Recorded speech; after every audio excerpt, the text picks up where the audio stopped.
सिपाही चीख मारकर टैंक पर लुढ़क गया। टैंक रुक गया। किसी ने उड़ते हुए सांप को ना देखा। सांप दूर जाकर एक गड्ढे में उतर गया और किनारे से बाहर सर निकालकर तकने लगा। टैंक में से सिपाही की लाश बाहर निकाली जा रही थी। जर्मन कमांडर ने दूरबीन से चारों तरफ गौर से देखा, फिर ऊंची आवाज में हुक्म दिया जिसे नाग ना समझ सका। सिपाहियों ने तीनों सिपाहियों को बर्फ में दफन किया, टैंक में सवार हुए और उसे लेकर वापस चल दिए। नाग भी रेंगता हुआ गार की जानिब आ गया। गार में आकर उसने फिर से इंसान की शक्ल इख्तियार की और अपने साथियों को आकर बताया कि खतरा टल गया है, लेकिन इस महाज पर जर्मन फौज काफी तादाद में मौजूद है। लेकिन हमें अमेरिकी फौज को जल्द अज जल्द यहाँ बुलाना होगा। प्रोफेसर ने कहा, मैंने वायरलेस कर दिया है, फौज किसी भी वक्त यहाँ उतर जाएगी। लेकिन फौज ना आई। 3 रोज गुजर गए और गार में खाने पीने का सामान खत्म हो गया। अंबर ने पानी का आखिरी डब्बा और डबल रोटी का आखिरी टुकड़ा दिखाते हुए कहा, दोस्तों, अगर आज रात खाने पीने की चीजों का कोई इंतजाम न हुआ तो कल से हमें फाका करना होगा।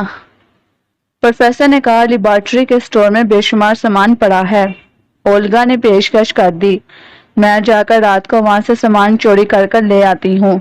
नाग हंसा, क्या कहने हैं तुम्हारे ओल्गा? यानी तुम्हारे ख्याल में जर्मन पहरेदार जो है वो बंक पीकर सो रहे होंगे और तुम जाकर बड़े आराम से थैला भर कर ले आओगी। इतने अहमक नहीं है वो।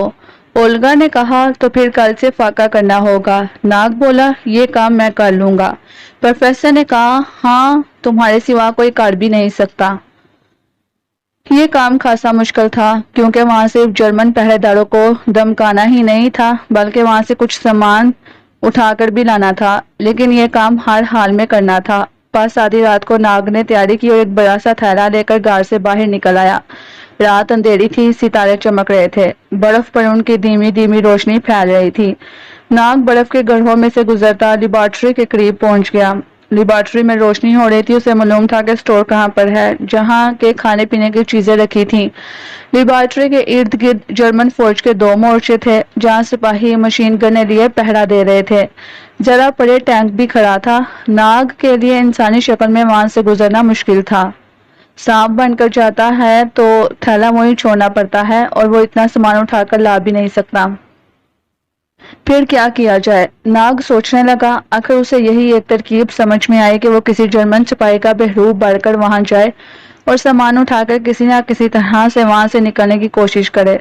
उसने थैला अपनी कमर के गिर्द लपेटा, आंखें बंद की, गहरा सांस लिया और जर्मन सिपाही बन गया। अब उसने खामोश और बेधड़क तरीके से लेबोरेटरी के स्टोर की तरफ चलना शुरू कर दिया। स्टोर पर अंधेरा छाया था, उसका दरवाजा भी बंद था। लेबोरेटरी के दरवाजे पर जर्मन सिपाही पहरा दे रहे थे। 2 सिपाही गश्त कर रहे थे। नाग ने उनके करीब से गुजरते हुए हाथ हिलाकर यूं सलाम किया जैसे वो भी इनमें से एक सिपाही है। नाग स्टोर के अकब में आ गया। यहाँ अंधेरा था। उसने ऊपर देखा, स्टोर की दीवार के ऊपर एक रोशनदान था।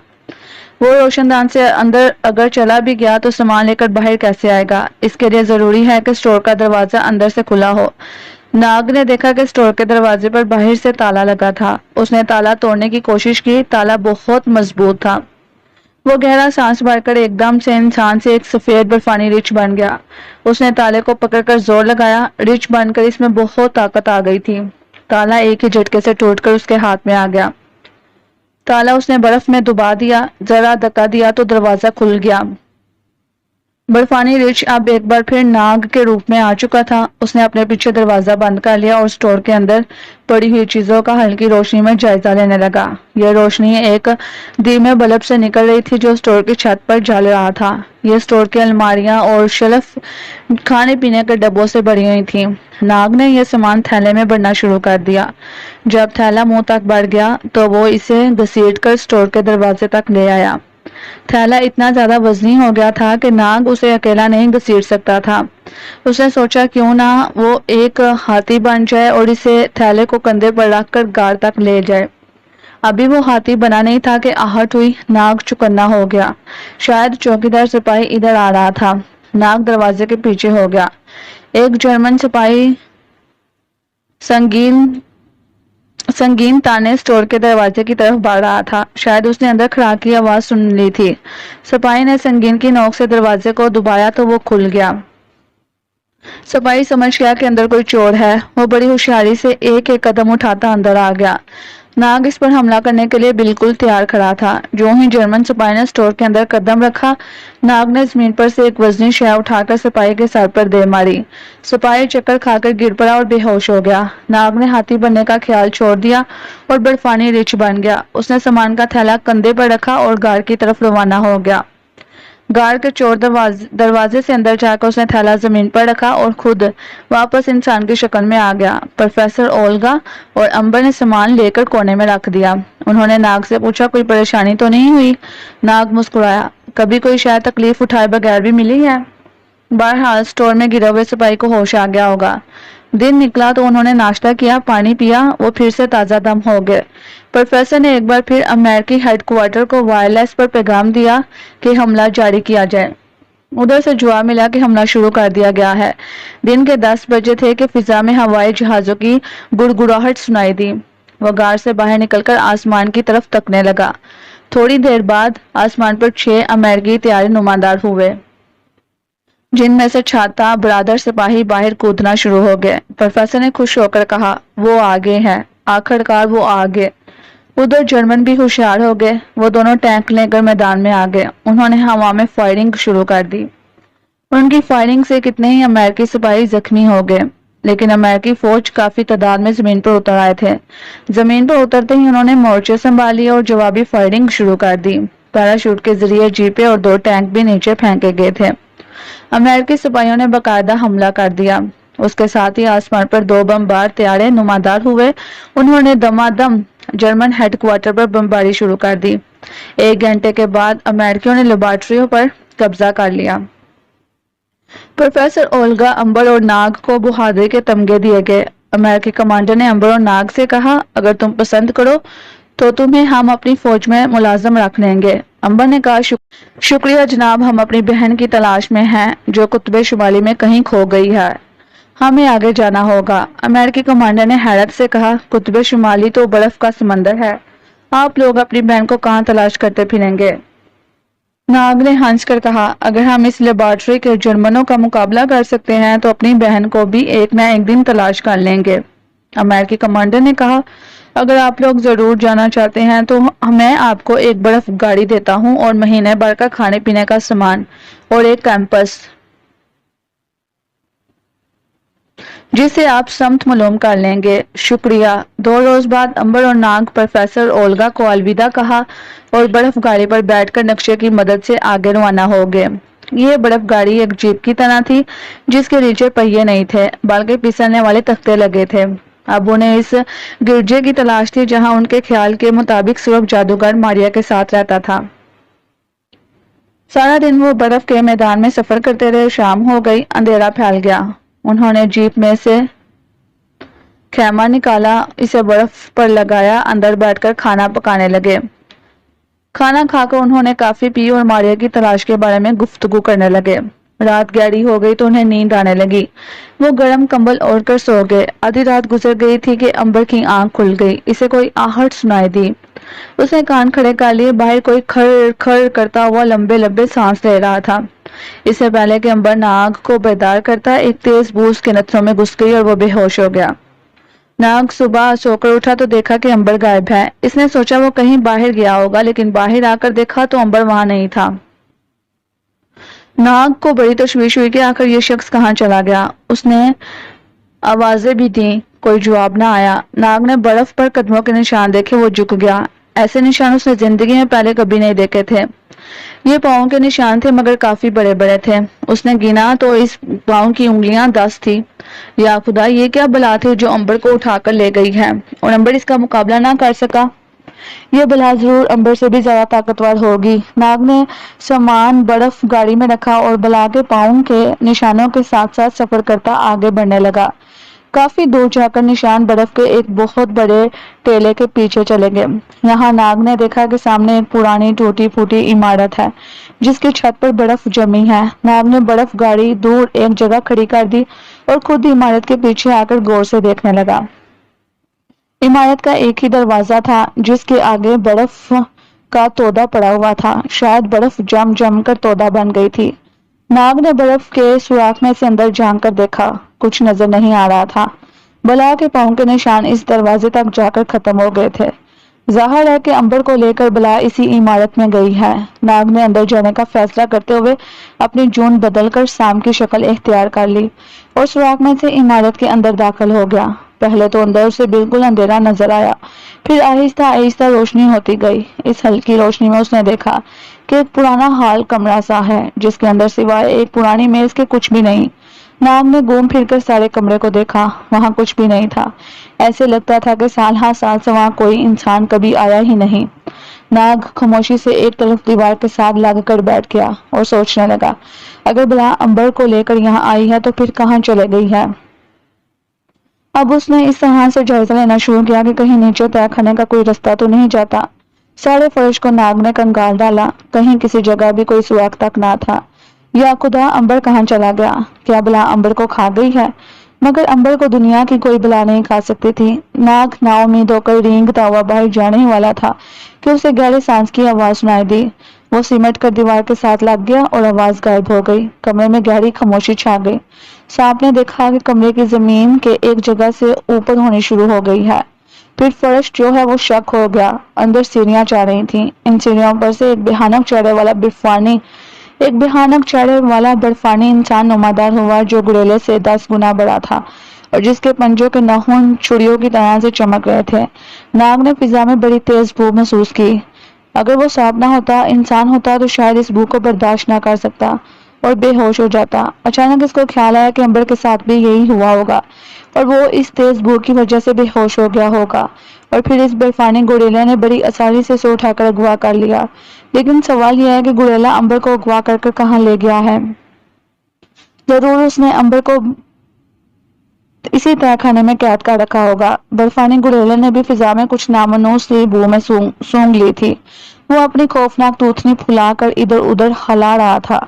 उसने नाग की बू महसूस कर ली थी, मगर उसे नजर नहीं आ रहा था कि जो कोई हैवान अंदर कमरे में मौजूद है वो कहाँ पर है। नाग ने दीवार पर चढ़कर छत के पास अपने आप को छुपा लिया। गुड़ेला कमरे का एक चक्कर लगाने के बाद तहखाने में उतर गया। थोड़ी देर बाद वो फिर ऊपर आ गया। अब उसने बेहोश अंबर को उठा रखा था। उसने अंबर को मेज पर लटा दिया और झुककर इसके चेहरे को तकने लगा। ये कोई आदमखोर गुड़ेला मालूम होता था। वो अंबर को खाने की तैयारी कर रहा था। नाग तो पहले बड़ा परेशान हो गया, लेकिन फिर उसे ख्याल आया कि अंबर तो हलाक नहीं हो सकता। अब उसने फैसला कर लिया कि छत के साथ लगकर बैठा तमाशा देखे। हाँ, अगर कोई खतरे की बात हुई तो वह बर्फानी गुड़ेले पर अपनी जान खतरे में डालकर भी हमला कर देगा। बर्फानी गुड़ेले ने अंबर को झुक कर देखने के बाद सर ऊपर उठाकर थूथनी को फुलाकर एक बार फिर फिजा में कुछ सूंघने की कोशिश की। फिर वो तहखाने में चला गया। थोड़ी देर बाद ही वो तहखाने से आया तो इसके हाथ में एक लोहे की मेख और हथौड़ा था। नाग कांप गया। यह कांपकर तो अंबर के सीने में मेख ठोंक कर उसका खून पीने की तैयारी कर रहा है। फिर उसे ख्याल आया कि दुनिया की कोई मेख जो है वो अंबर के सीने में नहीं उतर सकती। मेख काफी बड़ी थी, जैसे बर्फ तोड़ने वाला बड़ा सूवा होता है। बर्फानी गुड़ेले ने मेख की नोक को अंबर के सीने पर ऐन दिल के ऊपर रख दिया और दूसरे हाथ से हथौड़ा ऊपर उठाकर सर को हिलाते हुए खुशी से एक चीख मारी। इसकी चीख की भयानक आवाज से सारी इमारत हिल गई और सांप नीचे गिरते गिरते बचा। बर्फानी गुड़ेला शायद खुश हो रहा था कि अभी उसे इंसान का खून पीने का मौका मिलेगा। उसने हथौड़ा ऊपर उठाया और पूरी ताकत से सोने के ऊपर मार दिया। अंबर की जगह अगर कोई दूसरा इंसान होता तो मेख उसके दिल के आर पार होकर मेज के नीचे से निकल जाती, क्योंकि इस पर हथौड़ा पूरी ताकत के साथ मारा गया था। लेकिन वहां कुछ भी ना हुआ। हथौड़ा गुड़ेले के हाथ से उछलकर नीचे गिर पड़ा, जैसे उसने किसी पत्थर पर हथौड़ा चलाया हो। गुड़ेला बड़ा हैरान हुआ कि ये कैसे हो गया। उसने दूसरी बार मेख की नोक अंबर के सीने पर रखकर पूरी ताकत से एक बार फिर हमला किया। इस बार भी हथौड़ा उसके हाथ से उछलकर नीचे गिर पड़ा और मेख की नोक मुड़ गई। बर्फानी गुड़ेले पर दहशत सी छाने लगी। उसके हैवानी दिमाग ने सोचा कि ये इंसान नहीं कोई और शय है। अब इसने गुस्से में आकर अपने नहुनों से अंबर के पेट को चाक करने की कोशिश शुरू कर दी। बर्फानी गुड़ेले के नहुन टूटकर लहूलुहान हो गए, लेकिन अंबर के सीने पर खराश तक न आई। अंबर इसी तरह से बेहोश था, क्योंकि फिजा में गुड़ेले की सांस से निकलने वाली बड़ी तेज बू फैली हुई थी। बर्फानी गुड़ैला नीम पागल हो गया। उसने अंबर को दोनों हाथों से उठाकर जमीन पर फेंक दिया। इस पर भी अंबर को जरा सी खराश ना आई। अब गुड़ैले के गुस्से का कोई ठिकाना ना रहा। उसने अंबर को जमीन पर लटाकर उसके ऊपर उछलना शुरू कर दिया। अगर अंबर की जगह फर्श पर कोई टेला होता तो वो गुड़ैले की ताकत से रेजा रेजा हो जाता, लेकिन अंबर का कुछ भी नहीं बिगड़ सकता था। नाग ये सारा तमाशा देख रहा था। बर्फानी गुड़ैला अपनी शिकस्त से बेदम होकर जोर से चीखा। इमारत एक बार फिर हिल गई। गुड़ैले ने चीख मारी तो इसका मुंह ऊपर हो गया। उसने शाम को छत के साथ लगा देख लिया। वो गुस्से से पागल होकर उठा। उसने जमीन पर से पत्थर उठाकर छत पर मारने शुरू कर दिए। पत्थर नाग के करीब आकर गोलों की तरह से लगने शुरू हो गए। सांप परेशान हो गया। अगर कोई पत्थर इसे लग गया तो वो यकीनन कुचला जाएगा। सांप रेंग कर नीचे आ गया। नाग ने गुड़ैले से लड़ाई करने का फैसला कर लिया था। सांप जमीन पर आया तो गुड़ैला इस पर टूट पड़ा। उसने दोनों हाथ आगे बढ़ाकर सांप को पकड़कर कुचलने की कोशिश की, मगर सांप एक तरफ को खिसक गया। नाग ने गहरा सांस लिया और दूसरे लम्बे कमरे में एक बहुत बड़ा हाथी गुड़ैले के सामने खड़ा था। गुड़ैला बोंचका होकर रह गया। उसके जहन ने यह कबूल करने से इनकार कर दिया, जहां पहले एक छोटा सा सांप जमीन पर रेंग रहा था, वहां अब ऊंचा लंबा ताकतवर हाथी कहां से आ गया। वो पीछे को हटा। हाथी ने अपनी सूंड उठाकर इस पर हमला कर दिया। अब गुड़ैला सब कुछ भूलकर लड़ाई के लिए तैयार हो गया। दोनों में जबरदस्त मुकाबला शुरू हो गया। दोनों ही बड़े ताकतवर थे, मगर हाथी के आगे गुड़ैले की पेश नहीं जा रही थी। एक बार हाथी ने गुड़ैले को सूंड में लपेट कर उठाया और दम से जमीन पर दे मारा। गुड़ैले के नथनों से खून जारी हो गया। उसने चीख मारकर हाथी की सूंड को अपने पंजों पर लेने की कोशिश की, मगर हाथी तड़ा दे गया और पलटकर इसने गुड़ैले की गर्दन पर अपनी कई मन सो सूंड दमादम मारनी शुरू कर दी। गुड़ैला जमीन पर गिर पड़ा। हाथी शायद इसी इंतजार में था। उसने जल्दी से आगे बढ़कर गुड़ैले के सीने पर अपना पांव रखकर जो दबाया तो गुड़ैले का कुचूमर निकल गया। एक आखिरी चीख फिजा में गूंजी और गुड़ैला मर चुका था। उसके मरते फिजा में तेज बू खत्म हो गई और अंबर को होश आ गया। उसने जो अपने सामने हाथी को देखा तो सर झटक बोला, नाग, ये तुम हो या असली हाथी है? नाग जून बदलकर इंसान की शक्ल में आ गया और हंस कर बोला, ये मैं ही हूँ यार। क्या हुआ था? अंबर ने आंखें मारकर पूछा। नाग ने कहा, बस ये बर्फानी गुड़ैला तुम्हें खेमे से उठाकर ले आया था, मगर मुझे तो कुछ पता नहीं चला। नाग बोला, इसके सांस की तेज बू से तुम बेहोश हो गए थे। तोबा, ये मुसीबत कहां से नाजिल हो गई थी? मैं भी हैरान हूं कि ये बर्फानी गुड़ैला कहां से आ गया। फिर वो दोनों इमारत से बाहर आ गए और बर्फ गाड़ी में बैठकर खेमे में आकर मारिया के बारे में आइंदा के प्रोग्राम पर गौर करने लगे। वो दिन उन्होंने इस खेमे में बसर किया। रात को उन्होंने फिर सफर शुरू कर दिया, क्योंकि रात को वहां बर्फानी गुड़ैलों के हमले का खतरा था। सफर करते करते वो काफी आगे निकल गए। कंपास इन्हें रास्ते की समत ठीक बता रही थी। खुराक भी उनके पास काफी थी। वैसे वो खुराक के बगैर भी कई रोज तक जिंदा रह सकते थे। सारी रात वो बर्फ के मैदानों में चलते रहे। सुबह के वक्त वो एक ऐसी जगह पहुंचकर रुक गए जहां उन्हें दूर एक मीनार सा नजर आया। ये क्या चीज हो सकती है? अंबर ने पूछा। नाग ने बड़े गौर से मीनार को दूर से देखा और कहा, मेरे ख्याल में ये कोई रडार है, शायद जर्मन फौज की कोई चौकी है। अंबर ने सर पकड़कर कहा, फिर वही बक बक शुरू हो जाएगी। जिस गिरजाघर की पुरानी इमारत की तलाश में हम निकले हैं वो कहीं नजर ही नहीं आ रहा। नाग बोला, हमें हिम्मत नहीं हारनी चाहिए, चलो आगे चलकर पता करते हैं कि ये क्या इमारत है। अंबर ने कहा, मेरे ख्याल में मैं इसी जगह आराम करता हूँ, तुम आगे जाकर मालूम कराओ। ठीक है, मैं जाता हूँ। नाग उसी वक्त एक परिंदा बनकर उड़ा और इमारत की तरफ चल दिया। उड़ते उड़ते आखिरकार वो इस मीनार के पास पहुंच गया। ये बर्फ के एक टेले पर छोटा सा मीनार था, जिसके ऊपर एक लोहे का गोला लगा था। नाग गोता लगाकर तोदे की दूसरी तरफ आ गया तो क्या देखता है कि वहां 6-7 एक मंजिला मकान बने हैं।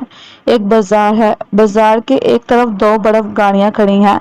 वहां इंसान कोई नजर नहीं आ रहा था। नाग ने उड़कर कमरों का जायजा लिया। कमरे के अंदर भी कोई नहीं था। चीजें अलमारियां इसी तरह से रखी थीं।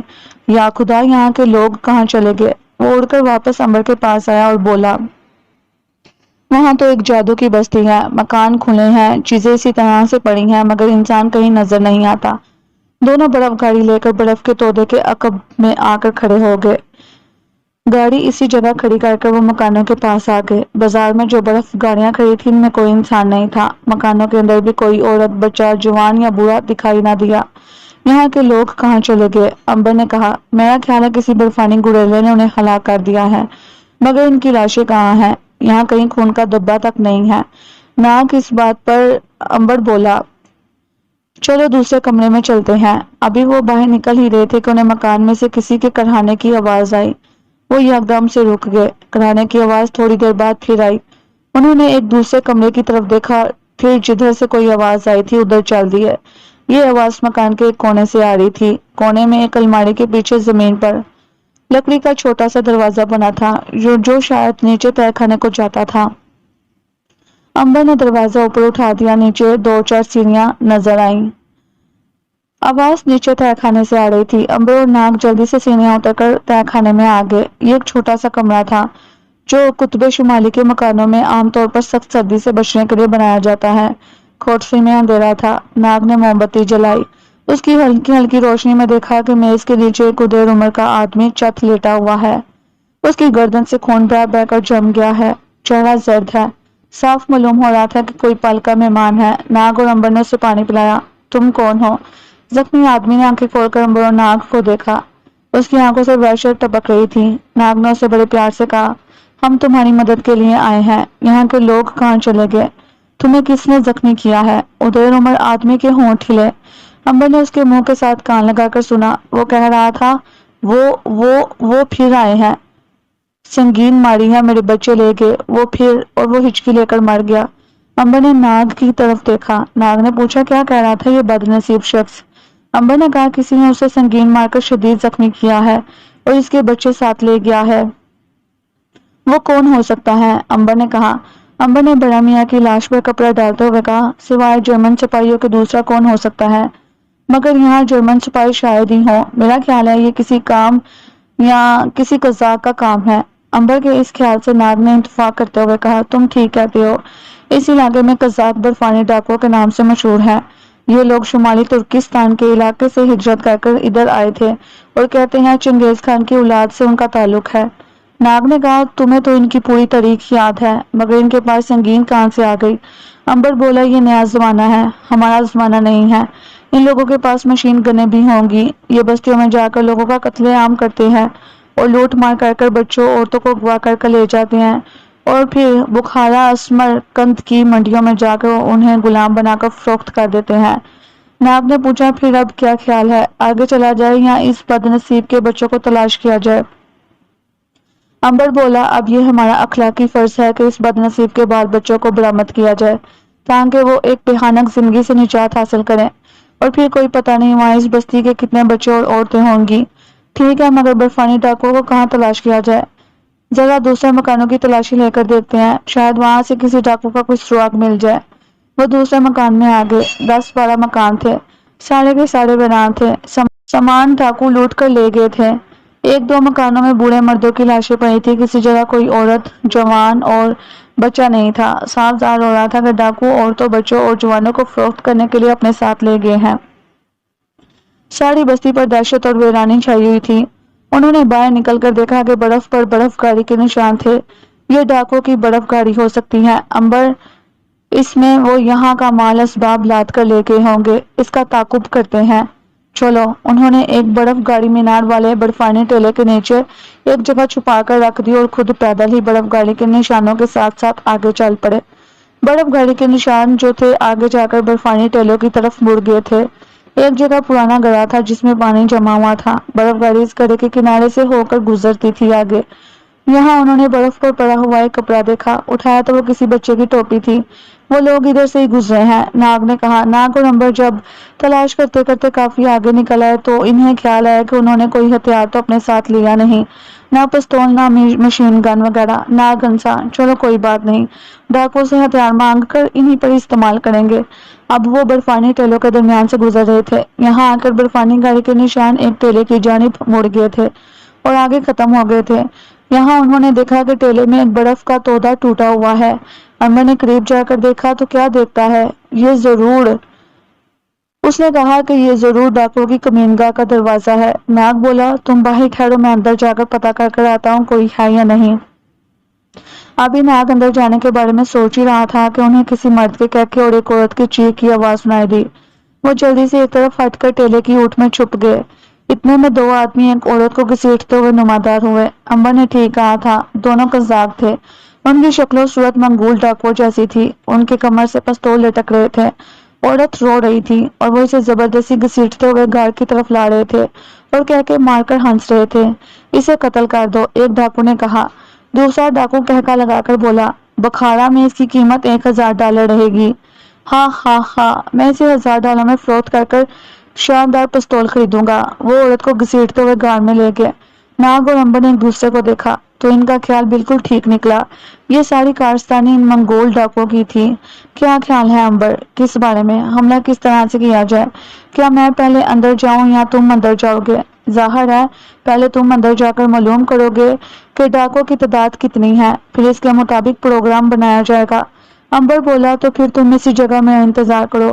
ناگ نے اسی وقت چھوٹے سے سفید سانپ کا روپ بدلا تاکہ اسے کوئی آسانی سے دیکھ نہ سکے، اور رینگتا ہوا گھر کے اندر داخل ہو گیا۔ یہ گھر تنگ تھا اور اس کی چھت بھی نیچی تھی۔ چھت بھی برف کی تھی اور دیواروں پر پتھر نظر آ رہے تھے۔ آگے جا کر ناگ دیوار کے ساتھ ہی بائیں طرف گھوم گیا۔ اب اسے ڈاکوؤں کی باتیں کرنے کی آوازیں سنائی دیں، ساتھ ساتھ کسی کا کہکا بھی فضا میں گونج رہا تھا۔ ناگ رینگتا ہوا گھر کے بڑے کمرے میں آ گیا۔ یہاں نیچی چھت کے نیچے دیوار کے ساتھ لوٹ مار کا سامان رکھا تھا۔ ڈاکو زمین پر سمور کی کھال بچھا کر بیٹھے کھا پی کر اور مذاق کر رہے تھے۔ بچے اور جوان مرد ایک طرف رسیوں سے بندھے تھے، عورتوں کے پاؤں رسیوں سے باندھ دیے گئے تھے اور وہ دیوار کے ساتھ بیٹھی تھیں۔ 6-7 ڈاکو پستول تانے ان کے اوپر کھڑے پہرا دے رہے تھے۔ ناگ یہ سارا منظر دیکھ کر خاموشی سے باہر آ گیا۔ اس نے امبر کے پاس جا کر انسان کی شکل اختیار کی اور کہا، اندر کوئی 20-25 کے قریب ڈاکو ہیں اور 10-12 عورتیں، بچے اور جوان ہیں۔ امبر نے پوچھا، ڈاکوؤں کے پاس ہتھیار کون سے ہیں؟ ناگ بولا، پستول اور خنجر، 1-2 رائفل بھی میں نے دیکھی ہیں۔ ٹھیک ہے۔ امبر گہری سوچ میں چلا گیا۔ حملہ اس طرح سے کرنا ہوگا کہ یہ لوگ انتقام میں آ کر عورتوں بچوں کو قتل کرنا شروع نہ کر دیں۔ پھر کیا خیال ہے؟ خیال بڑا نیک ہے۔ یعنی یہ کہ امبر نے سر پر ہاتھ پھیر کر کہا، یعنی یہ کہ حملہ آدھی رات کو کیا جائے گا جب یہ سارے ڈاکو خواب خرگوش میں مست ہوں گے۔ ابھی واپس بستی میں چلتے ہیں۔ امبر اور ناگ واپس بستی میں آ گئے۔ ایک مکان میں انہوں نے آگ جلا کر کھانا گرم کیا اور کھانا کھا کر حملے کے بارے میں غور کرنے لگے۔ پھر انہوں نے زمین کھودی اور وہاں 2-4 لاشیں پڑی تھیں، انہیں زمین کے اندر دفن کر دیا۔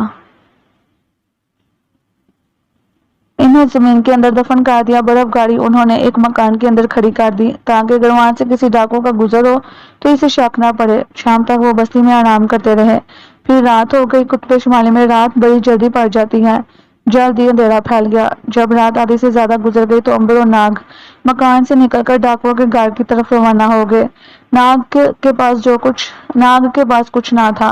اس نے کوئی خونخوار جانور بن کر حملہ کرنے کا پروگرام بنا رکھا تھا۔ البتہ امبر نے ایک پستول اور گولیاں ساتھ لے لی تھیں۔ وہ گھر کے دروازے پہ پہنچ کر رک گئے۔ انہوں نے گھر کے دروازے کے ساتھ کان لگا کر سنا۔ اندر گہری خاموشی تھی۔ امبر نے کہا، معلوم ہوتا ہے سارے ڈاکو سو گئے ہیں، لیکن یہ انہوں نے سوچا ہی نہیں تھا کہ اس قسم کے ڈاکو غافل نہیں سویا کرتے۔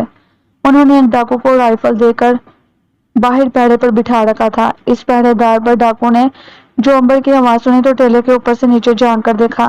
اسے 2 آدمی نظر آئے جو گھر کے دروازے کے پاس کھڑے پورا اسٹار حرکتیں کر رہے تھے۔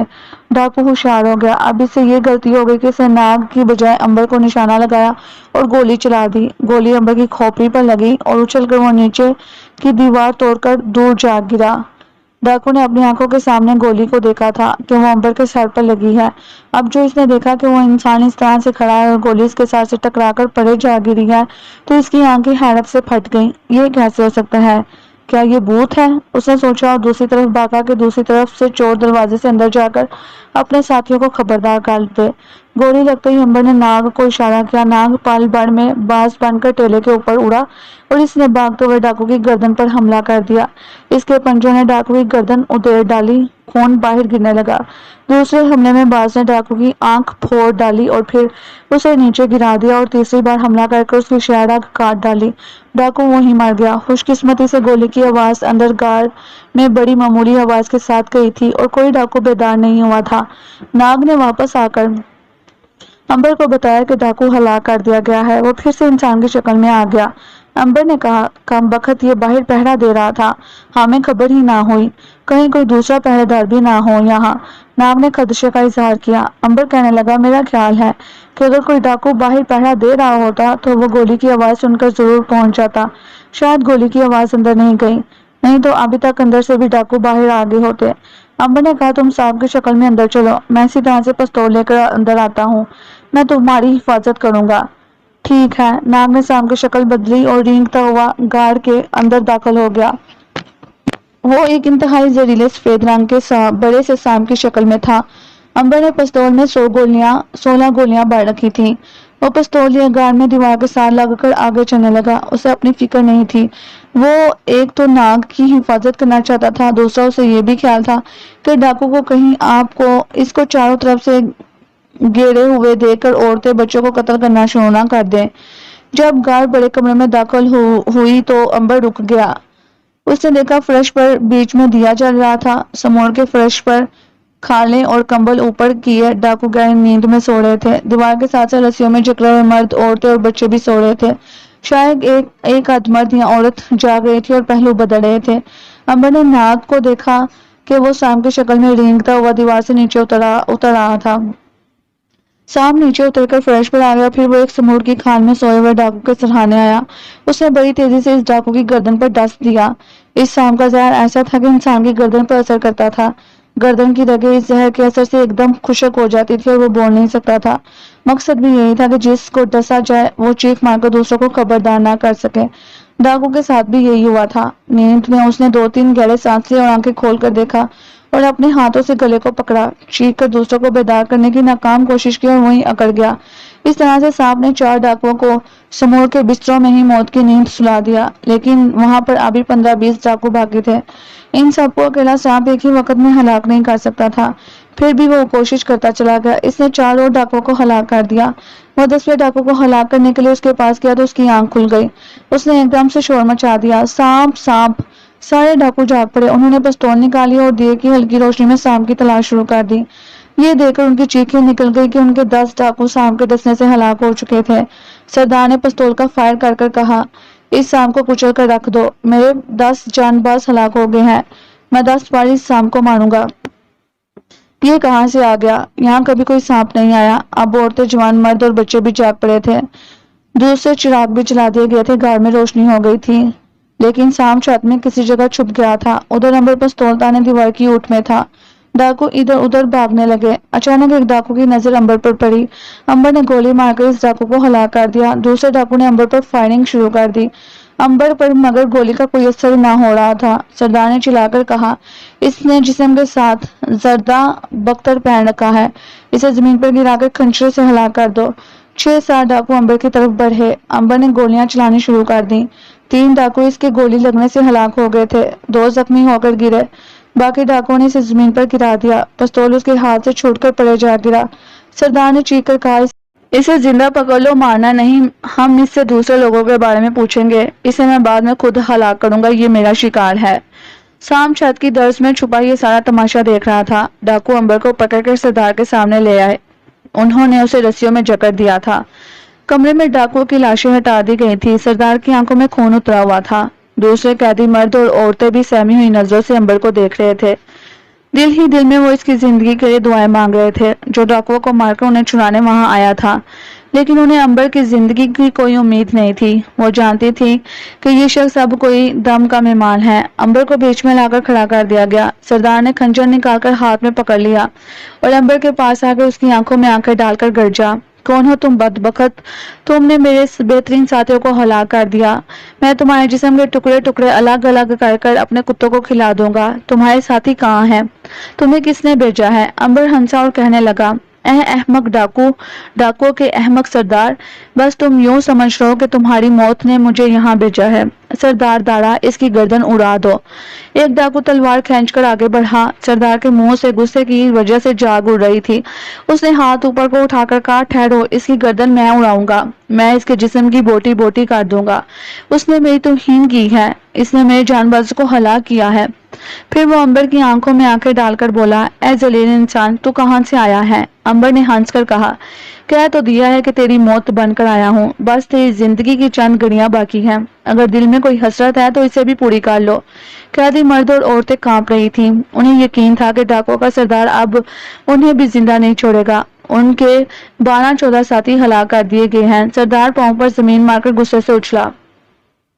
اس نے تلوار اپنے ہاتھ میں لی اور گرج کر کہا، اس پاگل کتے کی موت آ گئی ہے۔ اس کے ساتھ ہی بھرپور وار اس نے امبر کی گردن پر مارا۔ عورتوں اور مردوں نے آنکھیں بند کر لی، لیکن ہوا یہ کہ تلوار امبر کی گردن سے ٹکرا کر 2 ٹکڑے ہو گئی۔ ایک ٹکڑا سردار کے ہاتھ میں پکڑا رہ گیا اور دوسرا ٹکڑا زمین پر گر پڑا۔ سردار کی آنکھیں دہشت سے کھل گئیں۔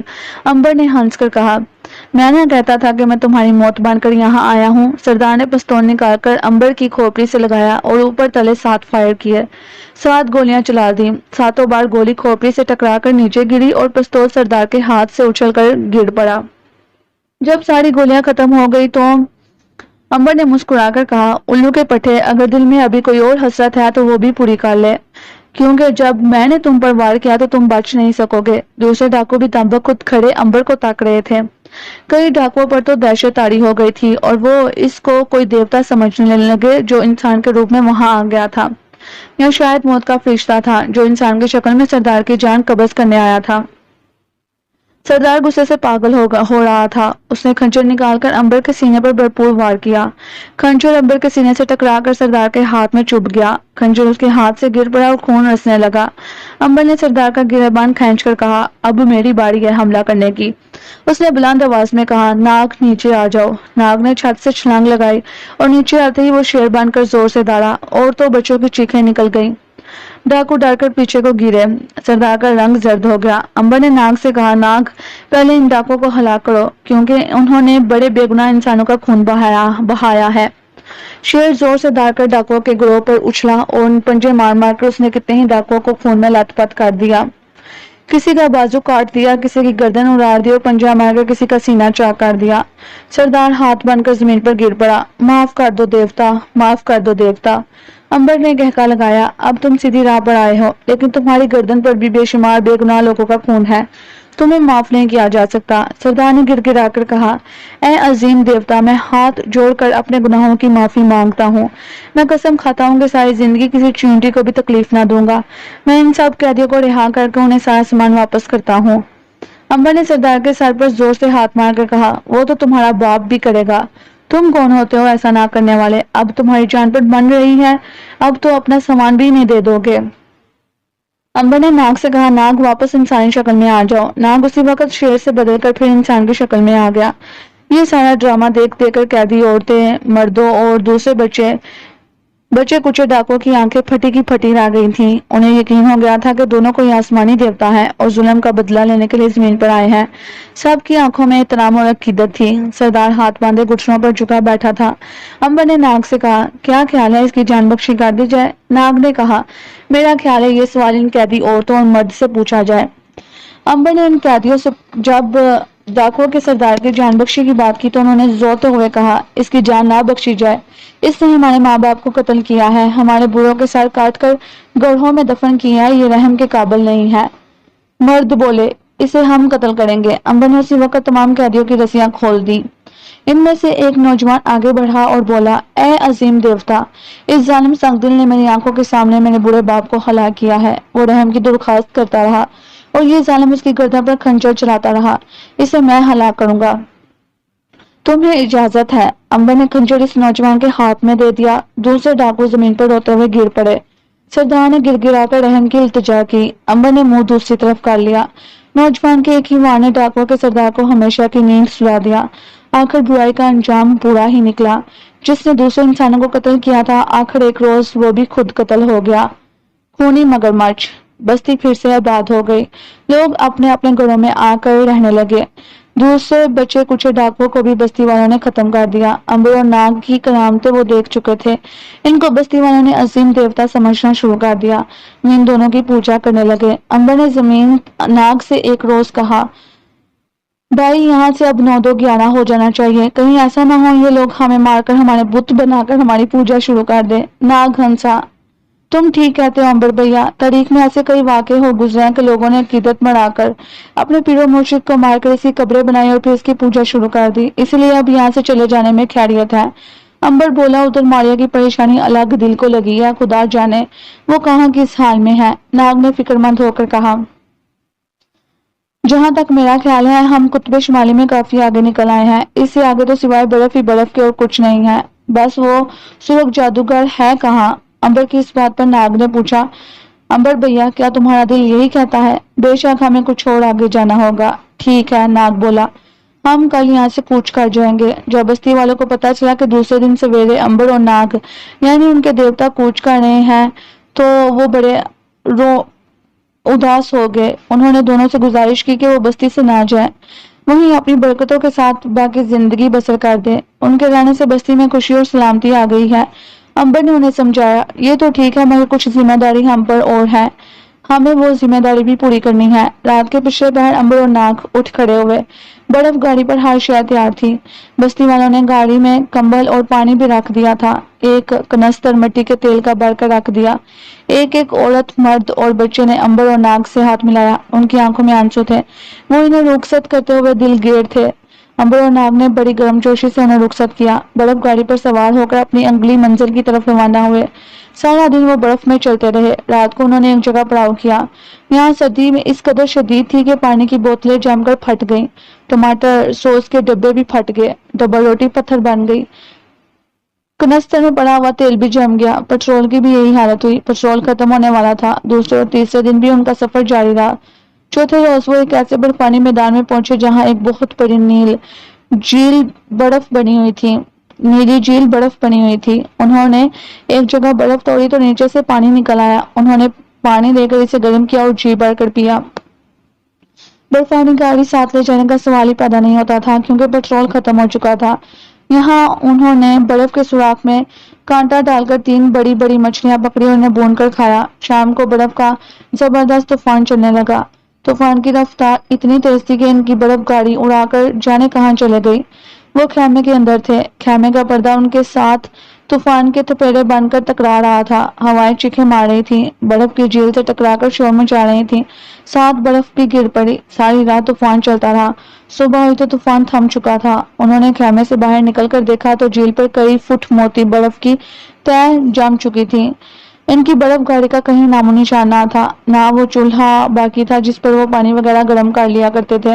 ان کے پاس صرف ایک سپرٹ لیمپ رہ گیا تھا جو خیمے کے اندر رکھا ہوا تھا۔ آسمان پر بادل چھائے ہوئے تھے، سورج کا کہیں نام و نشان نہ تھا۔ امبر بھیا، اب تو ہمارے پاس سفر کرنے کو گاڑی بھی نہیں رہی، اب ہمیں ماریا کا سراغ جلد مل جانا چاہیے، نہیں تو زیادہ دور تک ہم پیدل نہ جا سکیں گے۔ امبر ہنس پڑا، گھبراؤ نہیں، ہم عظیم دیوتا ہیں، ہم بہت جلد اپنی منزل پر پہنچ جائیں گے۔ انہوں نے خیمہ لپیٹ کر کندھے پر رکھا، برف کی جھیل کے ساتھ ساتھ آگے کی طرف روانہ ہو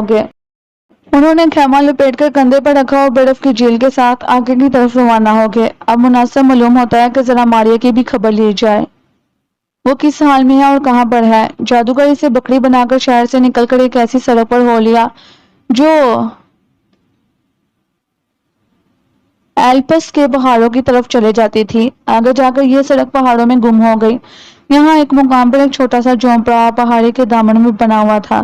اس جگہ جادوگر نے رات بھر آرام کیا۔ صبح وہ ایک موٹر گاڑی میں سوار ہوا اور پہاڑوں کے پار دوسرے شہر پہنچ گیا۔ اس شہر میں اس نے ریل گاڑی پکڑی، 2 روز تک ریل گاڑی میں سفر کیا اور تیسرے روز ناروے کے شمالی علاقے میں آ گیا۔ یہاں سے قطب شمالی کا پہلا شہر 600 میل کے فاصلے پر تھا۔ جادوگر نے ہوائی جہاز کے ذریعے یہ فاصلہ طے کیا اور قطب شمالی کے پہلے شہر میں آ گیا۔ یہ ایک چھوٹا سا شہر تھا، کم لوگ رہتے تھے، شام کے وقت سردی کی وجہ سے بازار سنسان ہو جاتے تھے۔ سورج جادوگر اس مندر میں داخل ہو گیا۔ مندر کی چھت اندر سے آدھی ڈہ چکی تھی، دیواروں پر پڑے ڈرونے چہروں والے دیوتاؤں کی تصویریں بنی تھیں۔ جادوگر کو دیکھ کر ایک مکروہ صورت چمگادڑ پھڑ پھڑا کر باہر نکل گئی۔ جادوگر چمگادڑ کی طرف دیکھ کر مسکرایا اور بولا، میں ایک زبردست تحفہ لایا ہوں تمہارے آقا کے لیے کہ وہ اسے دیکھ کر دنگ رہ جائے گا۔ پھر خود ہی کہکا مار کر ہنس دیا اور بکری کے سر پر ہاتھ پھیرنے لگا۔ مندر کے ایک کمرے میں جا کر وہ رک گیا۔ سامنے ایک پرانا دروازہ تھا جس کے اندر سے ہلکی سی روشنی باہر آ رہی تھی۔ सूरज जादूगर ने दरवाजे पर दस्तक देकर कहा, मेरे आका, मैं आपका पसंदीदा तोहफा लेकर आपकी खिदमत में हाजिर हो गया हूँ। किसी ने दरवाजा खोल दिया। दरवाजा खुलते ही बाहर से गंदे धुएं का एक भुपका आया जिसमें तरह तरह के तेजाबों की बदबू थी। सूरज जादूगर ने इस धुएं में गहरा सांस लिया और खुश होकर बोला, मेरे आका के सांस में जिंदगी है। अंदर से किसी ने गमगीन आवाज में कहा, अंदर आ जाओ सूरज जादूगर, हम तुम्हारा इंतजार कर रहे थे। क्या तुमने अपना वादा पूरा कर लिया? सूरज जादूगर ने सर झुकाकर कहा, मैंने अपना वादा पूरा कर लिया मेरे आका, ये लीजिए अपनी इमानत। और सूरज जादूगर ने बकरी आगे कर दी। दूसरा जादूगर भी देर उम्र का था और बड़ी मकरूहा सूरत वाला था। उसकी खोपड़ी पर कोई बाल ना था, टिंड ही टिंड थी जिस पर तेल चिपड़ा हुआ था। गले में स्याल मनकों की माला थी। सारा बदन स्याह चमड़े के लिबास में ठना हुआ था। उसने खुश होकर बकरी को अपनी तरफ किया और झुककर गौर से तकने लगा। क्या ये सचमुच औरत है? मेरे आका, आपसे कोई चीज छुपी नहीं है, आप इसे देख सकते हैं। गंजे जादूगर ने सुरंग जादूगर की तरफ देखा, फिर जेब से एक सफूफ निकालकर अपनी आंखों में डाला और फिर जो बकरी को देखा तो उसे मारिया साफ नजर आने लगी। गंजा जादूगर खुशी से उछल पड़ा। सूरज जादूगर, तुमने बड़ा कारनामा किया है, हम तुमसे बड़े खुश हैं। बोलो तुम क्या मांगते हो? तुम जो मांगोगे हम तुम्हें दे देंगे। सूरज जादूगर ने आंखें मेच कर कहा, हजूर क्या वादा करते हैं कि जो मैं मांगूंगा आप मुझे दे देंगे? क्यों नहीं, हम वादा करते हैं, सामने की कसम खाए। हम कसम नहीं खाते लेकिन वादा करते हैं, तुम जो मांगोगे हम तुम्हें दे देंगे। सूरज जादूगर ने कहा, तो फिर मेरे आका ये बकरी मुझे दे दे। गंजा जादूगर चीख कर बोला, बकवास बंद करो कुत्ते, तुम्हारी ये जरूरत कि हमारी होने वाली बीवी पर नजर रखो, हम तुम्हें इसकी आबी सजा देंगे। ये हमारी खुशनसीबी थी कि हमने सामने की कसम नहीं खाई।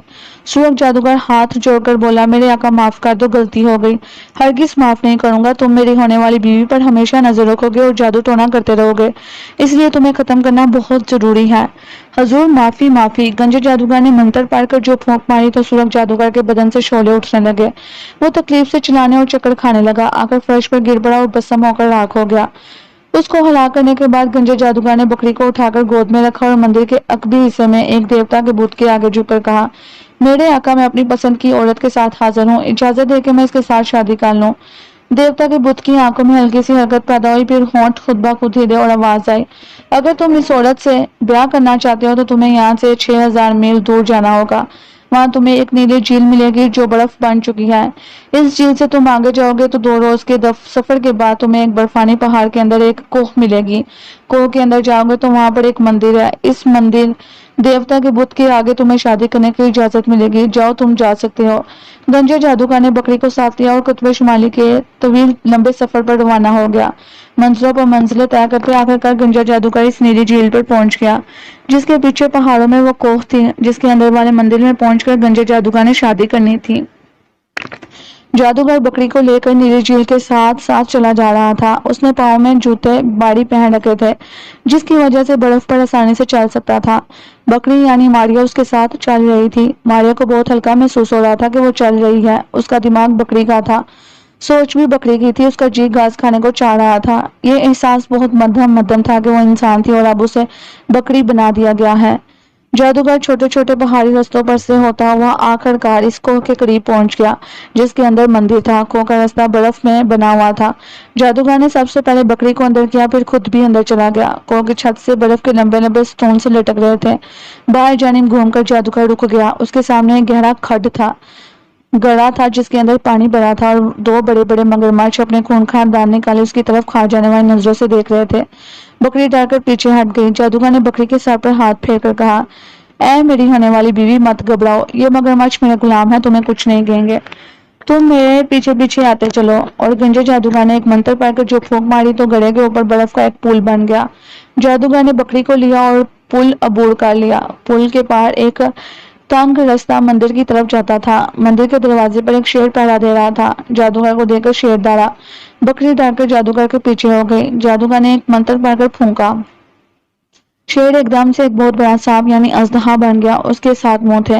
हर मुंह में से सूरज जुबानें बाहर निकल रही थी। जादूगर ने झुककर सांप को सलाम किया। सांप ने सर ऊपर उठा लिया। जादूगर ने जेब से गोश्त निकाल कर अजदहे के आगे डाला, जिसे वो एक ही फनकार मारकर खा गया। अजदहे ने रास्ता छोड़ दिया।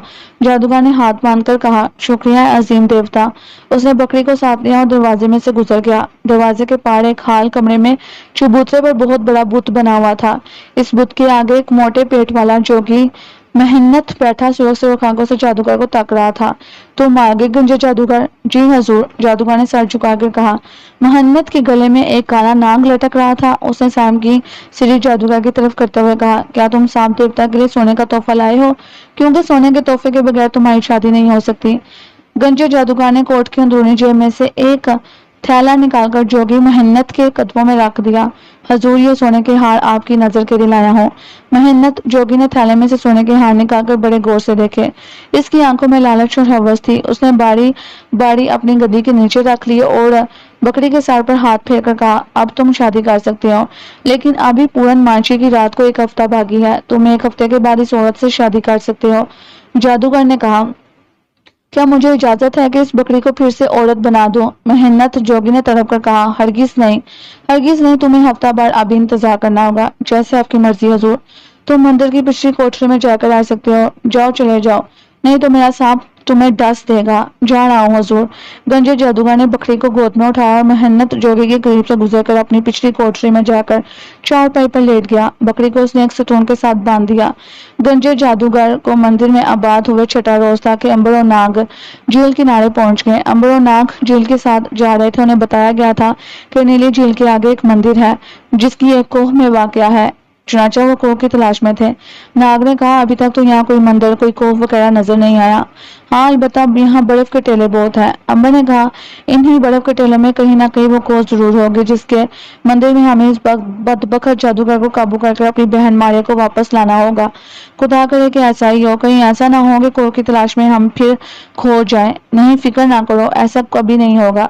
झील से काफी दूर आने के बाद नाग ने अंबर को इशारा करके एक बर्फानी टीला दिखाया। वो देखो अंबर, मेरा ख्याल है इस टीले में कोह जरूर होगा। तुमने कैसे अंदाजा लगाया? अंबर ने पूछा। इसलिए कि मेरा दिल कहता है। फिर यहाँ कोई दूसरा कोह दिखाई नहीं देता। शायद तुम्हारा अंदाजा ठीक है। चलो इस कोह की तरफ चलते हैं। दोनों तेज तेज कदमों से चलने लगे। बर्फ उनके रास्ते में रुकावट बन रही थी।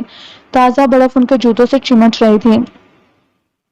फिर भी वो वक्त से पहले खो के करीब पहुंच गए। जरा आगे गए तो क्या देखते हैं कि मंदिर के दरवाजे और इनके दरमियान एक घड़ा मौजूद है जो पानी से लबालब बड़ा है और जिसमें वो मगरमच्छ अपना भयानक मुंह खोले उनकी तरफ तक रहा है। नाग पीछे हट गया। ये काम बखत बलाए कान से आ गई। अंबर ने गौर से मगरमच्छ को देखा। आदम खोर मालूम होते हैं। देखो हमारी तरफ किस शौक से देख रहे हैं, जैसे अभी बस चले तो हमें कच्चा खा जाएंगे। अब फिर ये गड़ा किस तरह से पार किया जाए अंबर भैया? अंबर ने कहा, तो मुड़कर आगे निकल जाओ। मैं पानी के गड्ढे में से गुजर कर जाता हूँ और हम कर भी क्या सकते हैं। तो फिर चलो बिस्मिल्लाह करो। नाग पास बनकर उड़ा और गड्ढे के दूसरी तरफ मंदिर के पास जाकर रुक गया। अंबर बड़े आराम से झील में उतर गया। मगरमच्छ ने चौंक कर उसे देखा। उन्होंने जिंदगी में कभी नहीं देखा था कि कोई इंसान अपने आप उनके गड्ढे में उतर आए। वो अपने मुंह में जुबान फेरने लगे और अंबर की तरफ लपके। उनके मुंह से डकारें निकल रही थी। मगरमच्छ चिमटे मगर अंबर पानी में तैरता रहा। मगरमच्छों ने अंबर की टांग को मुंह में जकड़ लिया मगर मगरमच्छों को यूं लगा जैसे उन्होंने पत्थर का स्टोन मुंह में डाल लिया हो। उधर अंबर ने पलटकर एक मगरमच्छ को हवा में उछाल दिया। मगरमच्छ गड्ढे से बाहर गिर पड़ा। दूसरे मगरमच्छों को भी उसने पकड़कर हवा में जोर से उछाला और बाहर फेंक दिया। मगरमच्छ गाड़ की छत से टकराया और बर्फ पर ऐसा गिरा कि फिर उठ ना सका। नाग ने अंबर को हाथ देकर बाहर खींच लिया। मेरा ख्याल है कि मगरमच्छों ने भी सारी जिंदगी ऐसा इंसान नहीं देखा होगा जिसने उन्हें गले से उछाकर बाहर फेंक दिया। बेशक अगर जिंदा रहे तो याद करेंगे। अंबर और नाग मंदिर के दरवाजे के सामने आए तो ये देखकर हैरान रह गए कि वहां एक शेर खड़ा उन्हें देखकर गरज रहा था। नाग ने शेर की आंखों में आंखें डालकर कहा, इस देवता को बुलाओ जिसने तुम्हें शेर बनाकर यहाँ मेरे पहरे पर बिठा दिया है। शेर का एकदम से दाना बंद हो गया। नाग ने एक बार फिर कहा, इस देवता को लाओ। शेर चबूतरे से उतरकर दूसरी तरफ निकल गया। नाग ने अंबर से कहा, तुम इसी जगह ठहराओ, दूसरी तरफ जाकर पता करता हूँ कि यहाँ कौन रहता है। नाग मंदिर के पिछवाड़े आ गया। अंबर दरवाजे पर खड़ा था कि शेर की जगह वहां एक बहुत बड़ा 4 चेहरों वाला सांप फनकारता हुआ आने लग गया और अंबर पर हमला करने के लिए झुका। अंबर पीछे को हटा मगर अजदहे ने अंबर की गर्दन पर हमला कर दिया। मगर अंबर पर तो जहर का असर नहीं हो सकता था। वह अपनी जगह पर खड़ा मुस्कुराता रहा। लेकिन इसे गुस्सा बहुत आया कि इस बदबख्त ने हमला कर इसकी किड़किड़ी कर दी थी। सांप भी हैरान था कि ये कैसा इंसान है कि इस पर इसके जहर का असर बिल्कुल नहीं हुआ। सांप यानी अजदह ने दूसरे मुंह से अंबर को डसा। अब भी अंबर पर कोई असर नहीं हुआ था। इस तरह से सांप यानी अजदह ने 4 बार अंबर को डसा, मगर अंबर पर कोई असर ना हुआ। सांप चबूतरे पर लहरा रहा था, गुस्से से बार बार फनका रहा था। उधर से नाग भी आ गया, बोला सदर की दूसरी जानिब।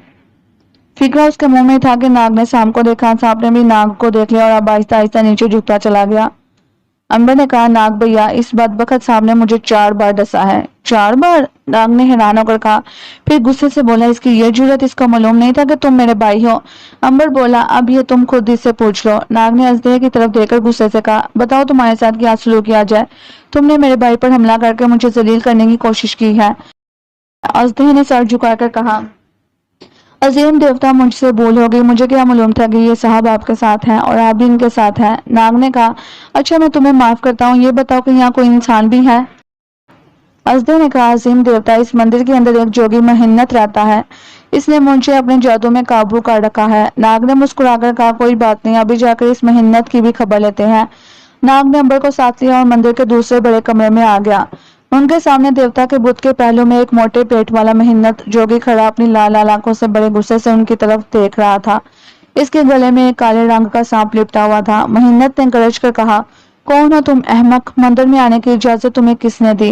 नाग ने कहा, इस अजदह ने हमें इजाजत दी जो मंदिर के दरवाजे पर पहरा देता है। महिन्नत बोला, क्या बकवास करते हो तुम? वो किसी को अंदर आने की इजाजत दे सकता है? तुम इससे जाकर पूछ सकते हो। क्या मगरमच्छों ने भी तुमको नहीं रोका था? अंबर ने कहा, तुम्हारे मगरमच्छों की लाशें गड़े में तैर रही हैं। महिन्नत जोगी गुस्से से थर थर कांपने लगा। उसकी आंखों से चिंगारियां फूट रही थी। उसने गले से सांप निकालकर नाग की तरफ फेंका। ऐ सांप, इन दोनों को डस कर हलाक कर दो। खाना सांप महिन्नत के गले से निकलकर नाग के कदमों में गिरा और फिर वहां से उठ ना सका। वहीं इसने नाग के कदमों में अपना सर रख दिया। नाग ने झुककर सांप को उठा लिया और महिन्नत से कहा, तुमको अभी मालूम नहीं हुआ कि मैं कौन हूँ, लेकिन ये तुम्हारा सांप मुझे पहचान गया है। मालूम होता है कि तुम भी मुझे अपना तुमसे मुझे तारुफ करवाना पड़ेगा। जोगी महिन्नत कुछ परेशान सा हो गया, लेकिन उसे अपने सांपों और जादूगरी पर बड़ा नाज था। उसने एक बार अपनी हार तस्लीम ना की और चबूतरे से उतरकर एक कटोरे में से सुर्ख रंग का छोटा सा सांप निकालकर नाग की तरफ उछाल दिया। ये सांप तुम्हें हरगिज जिंदा नहीं छोड़ेगा। सुरख सांप भी जैसे नाग के कदमों में आकर मर सा गया हो। वो नाग के पांव में लौटने लगा और बार बार अपना सर इसके पैरों पर रख रहा था। नाग ने सुरख सांप को भी हाथ में उठा लिया और इसे महिन्नत की तरफ कर बोला, अगर मैं इस सांप को हुक्म दूं कि ये तुम्हें आबी डस कर हलाक कर दे तो ये कर सकता है, लेकिन मुझे तुमसे कुछ पूछना है, इसलिए अभी तुम्हें नहीं मारूंगा।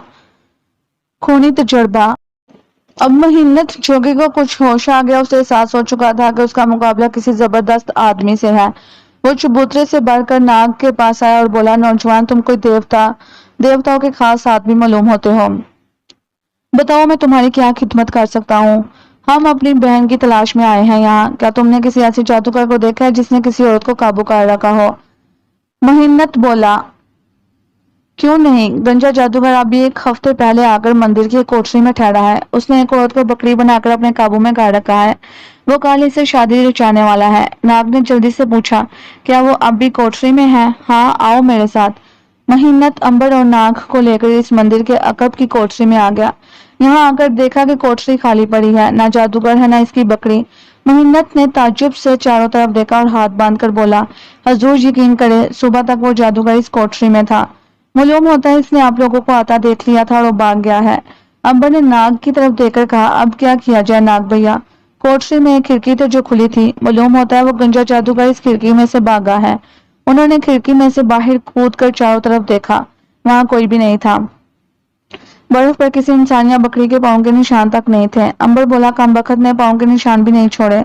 महिन्नत ने कहा, हुजूर, वो बड़ा मकार जादूगर है, वह जरूर जादू के जोर से उड़कर चला गया होगा। नाग बोला, कोई बात नहीं, मुझसे बड़ा जादूगर कोई नहीं होगा, मैं इसे तलाश कर छोड़ूंगा।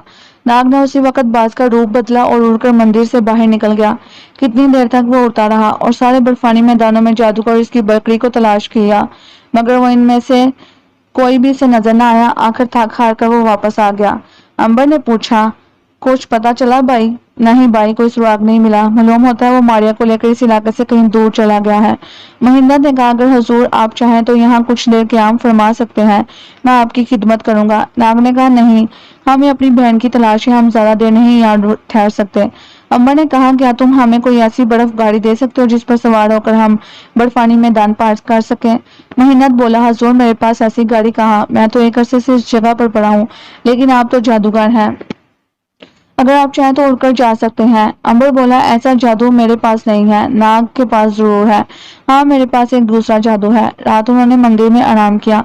दूसरे दिन सुबह सुबह वो मंदिर से रवाना होंगे।